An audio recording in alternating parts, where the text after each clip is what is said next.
61. Dear Kiddo, take my hand into darkness. The fine art of talking to a brick wall. Dinner at Low and Slow was meant to be a peaceful event, or at the very least, not another episode of Mom's personal soap opera.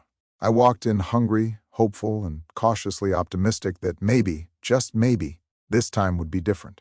But then again, I also once believed that powdered wigs were due for a comeback, so clearly, my judgment wasn't to be trusted.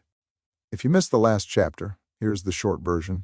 I was broke, like checking under the couch cushions for lunch money broke. After a 6-month adventure trying to find myself and losing my savings in the process, my old boss ate some humble pie and asked me back to save the gallery. But the situation was tense, like trying to defuse a bomb while holding a lit match tense. Meanwhile, Mom was living in her own alternate universe where money just magically appeared out of thin air. She had grown up in a wealthy family, which meant she had never worked without a safety net. I, on the other hand, was a trapeze artist without a net, swinging wildly and hoping the ground wasn't too hard. I needed this job to keep my dreams, my sanity, and my pantry stocked with something more exciting than ramen noodles. But try explaining that to Mom. No, really. Try it. It's like trying to teach calculus to a cat. I don't know if she was pretending not to understand or if she was just that dedicated to her own version of reality, but either way, it was infuriating. There were times I genuinely wondered if she was some kind of moron. But no, she was too clever for that.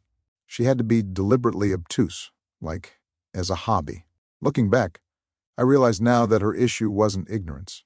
It was a personality disorder, the kind that bends the truth like a Salvador Dali painting. If reality didn't match her narrative, she'd twist it, contort it, or just flat out pretend it didn't exist. And no matter how clearly I tried to explain things, she'd reinterpret it in the way that best suited her mood. If mental gymnastics were an Olympic sport, she'd have more gold than Michael Phelps. So I learned to adapt. The only way to communicate a truth she didn't want to hear was to talk slowly and emphatically. Like I was delivering a dramatic monologue on a soap opera. Mom, I can't go on a vacation because I will lose my job. Mom's response? Why are you raising your voice? This was new. Apparently, speaking slowly and clearly was now considered yelling. News to me. But she leaned into it, accusing me of being aggressive, as though enunciation was a form of violence. I hadn't yelled. Not once. I was simply trying to speak in a way she couldn't pretend not to understand.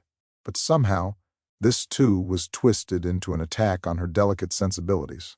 As I sat there, staring at my rapidly cooling enchiladas and wondering if I could choke on my own frustration, it hit me. No matter how clearly I spoke, no matter how many times I repeated myself, she'd never hear what she didn't want to hear. I was playing chess against someone who kept eating the pieces.